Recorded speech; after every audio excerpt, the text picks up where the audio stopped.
Während diese Folge hier entstanden ist, hat sie stattgefunden. Die minutiös geplante Trauerfeier und Beerdigung von Queen Elizabeth II. Ihr Tod hat allerdings nicht nur Trauer und Anteilnahme ausgelöst.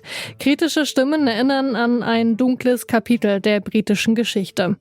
Die Gräueltaten der Kolonialzeit. Die meisten ehemaligen britischen Kolonien sind heute Teil des Commonwealth, ein loser Staatenverbund aus 56 unabhängigen Staaten.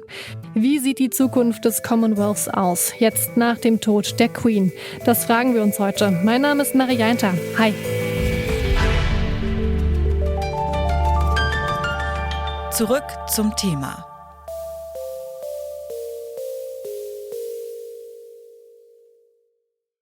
I was incarcerated for 7 years. I left my children for 7 years without food, without education. That I will never forget. Er werde sie nie vergessen. Seine Erinnerung an den Mau-Mau-Aufstand in Kenia und wie britische Soldaten ihn niedergeschlagen haben. Gitu wa Kahangeri, hier zu hören beim Nachrichtensender CNN, war damals Freiheitskämpfer. In dem Jahr, als Queen Elizabeth gerade Königin geworden ist. 1952 war das.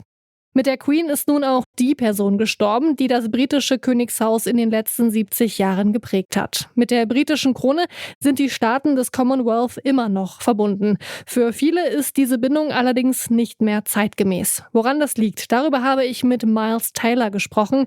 Er ist Vorsitzender des Großbritannien-Zentrums an der Humboldt-Universität zu Berlin. Er sagt, ein britischer Monarch als Staatsoberhaupt, das scheint für viele Commonwealth-Staaten mittlerweile veraltet.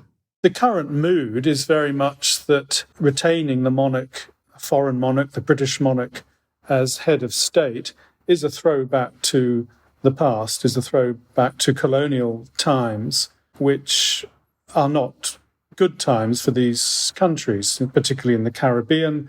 They're associated with slavery and other forms of economic and social injustice. And for these countries to fully claim their modernity, if you like, they want to rid themselves of these associations with the past, particularly because some argue the British monarchy has not done enough to recognise the evil, the sins of slavery and other forms of colonialism, and instead has treated Commonwealth countries as part of a realm where support for the monarchy is taken for granted.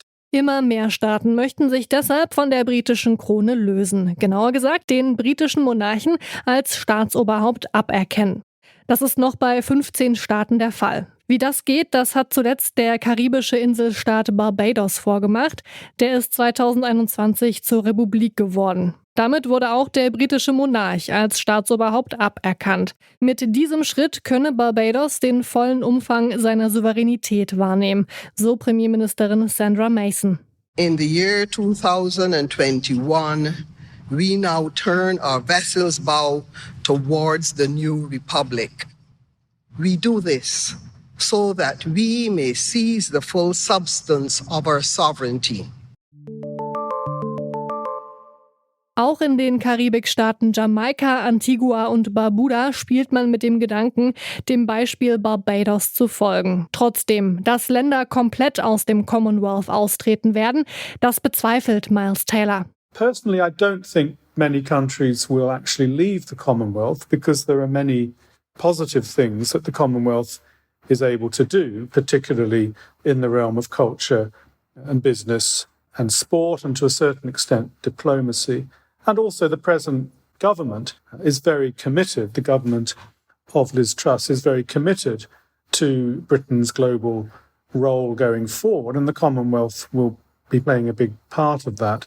So I think we will see some adaptation, but I think the Commonwealth itself will retain much of its current membership.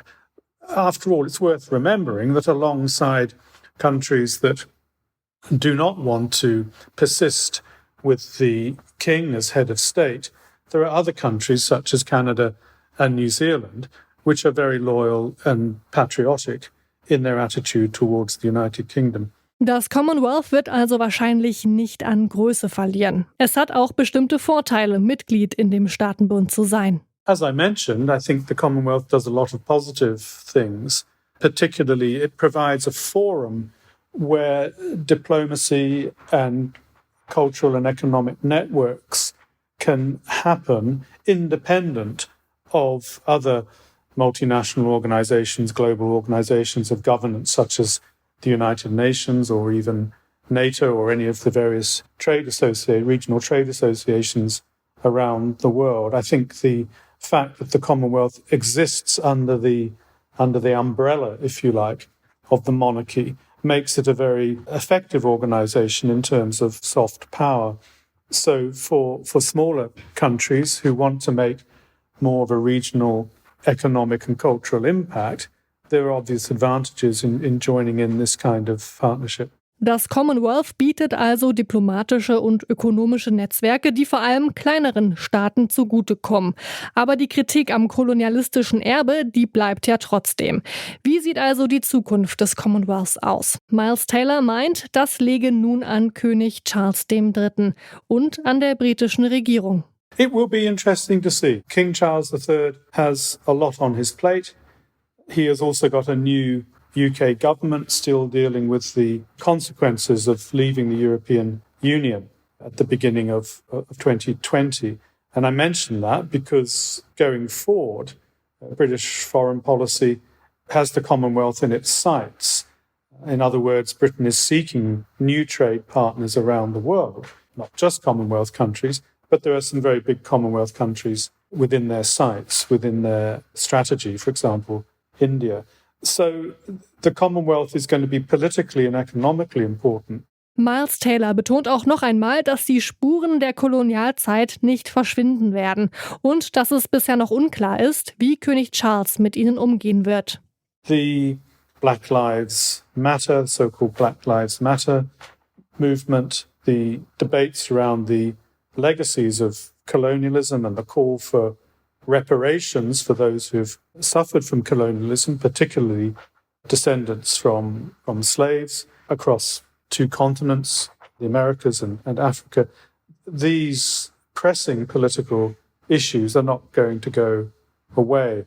I think the Commonwealth will be in the news a lot going forward, but it's too soon to say precisely how the new king, King Charles III, will actually make decisions about what to do next. After all, he does have more scope in dealing with the Commonwealth to pursue his own line than he does in relation to domestic politics in the UK. Auch wenn manche Staaten des Commonwealths sich dazu entschieden haben, sich von der britischen Krone zu lösen, das Commonwealth, das bleibt ein wichtiges diplomatisches Netzwerk für seine Mitgliedstaaten. Auch für Großbritannien, das nach seinem Austritt aus der EU auch stärker auf andere Handelspartner angewiesen ist. Dafür sollte Großbritannien seine Vergangenheit als Kolonialmacht aufarbeiten, um mit anderen Commonwealth-Ländern auf Augenhöhe zu handeln. Das war's mit dieser Folge. Mitgearbeitet haben Alea Rentmeister und Lucia Juncker. Florian Drexler hat sie produziert. Chefin vom Dienst war Charlotte Nate. Und mein Name ist Marianta. Tschüss.